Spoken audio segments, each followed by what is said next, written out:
Selamat datang di Reset Pasar Mingguan dari Fullerton Markets.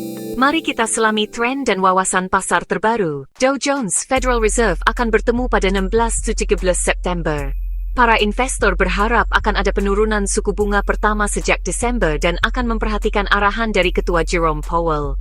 Beberapa bahkan bertaruh pada pergerakan setengah poin yang lebih besar. Saham tetap kuat, dengan S&P 500 mendekati rekor tertinggi, Dow naik 1% minggu ini, dan Nasdaq naik 2%. Tapi pasar obligasi dan emas menunjukkan kehati-hatian karena imbal hasil bergeser dan logam safe haven bertahan di atas 3,60. Klaim pengangguran yang meningkat dan tekanan harga yang terus-menerus pada barang-barang seperti bahan makanan dan pakaian memicu kekhawatiran akan perlambatan ekonomi. Namun, optimisme investor terhadap kecerdasan buatan terus mendorong kenaikan ekuitas. Para analis memperingatkan bahwa kombinasi pertumbuhan yang melambat, inflasi yang lengket, dan kecemasan pasar menjadi panggung untuk pertemuan penting Fed. U30 USD pada graf H6, setelah menembus di atas resistensi kuat 45.000, indeks menguji ulang level tersebut minggu lalu dan berhasil mengkonfirmasinya sebagai support baru.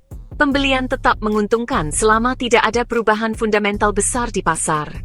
GBP USD, ekonomi Inggris tidak menunjukkan pertumbuhan pada bulan Juli. Data resmi mengungkapkan pada hari Jumat, memberikan tekanan pada Kanselir Rachel Reeves menjelang anggaran musim gugur pada 26 November. PDB datar setelah kenaikan 0,4% pada bulan Juni, dengan output terseret oleh penurunan produksi sebesar 0,9%.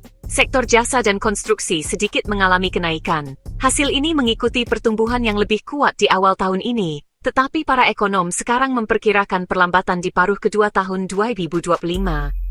Reeves, yang telah berjanji untuk mendanai pengeluaran melalui pajak daripada pinjaman, mungkin menghadapi pilihan sulit mengenai potensi kenaikan pajak karena pertumbuhan yang melambat.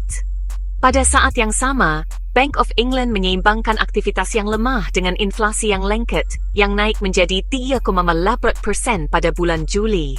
Setelah memangkas suku bunga pada bulan Agustus, bank mempertahankan suku bunga pada bulan September dan akan bertemu lagi pada 6 November. Para ekonom memperingatkan bahwa Inggris menghadapi badai sempurna dari pertumbuhan yang melambat, inflasi yang persisten, dan pengetatan fiskal yang membayangi.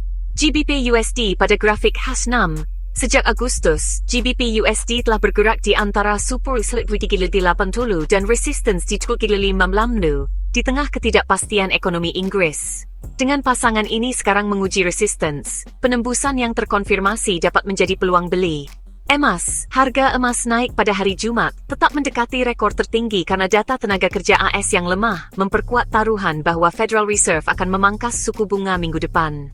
Harga emas spot naik 0,4% menjadi 3,648 per ounce, sedikit di bawah rekor tertinggi sepanjang masa pada hari Selasa sebesar 3,067 giles. Logam ini telah naik 1,7% minggu ini, menandai kenaikan mingguan keempat berturut-turut. Angka-angka terbaru yang menunjukkan klaim pengangguran yang lebih tinggi dan revisi gaji yang besar, menunjukkan momentum perlambatan dalam ekonomi AS, mengalahkan kekhawatiran atas inflasi yang lengket. Pasar sekarang sepenuhnya memperhitungkan pemotongan suku bunga 25 basis poin pada pertemuan Fed 17 September.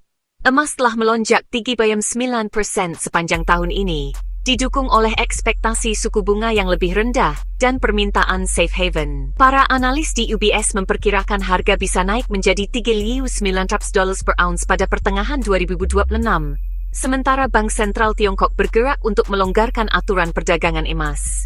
XAU USD pada grafik harian, selama 2 minggu terakhir, emas telah menembus resistensi dan terus bergerak menuju rekor tertinggi baru. Meskipun 3,650 mungkin bertindak sebagai resistensi sementara, momentum tetap kuat, jadi perhatikan Nielsen bullish lebih lanjut. Tetap ikuti kami karena kami akan membahas lebih dalam tentang perubahan pasar ini dan potensi dampaknya di masa depan. Kami adalah Fullerton Markets.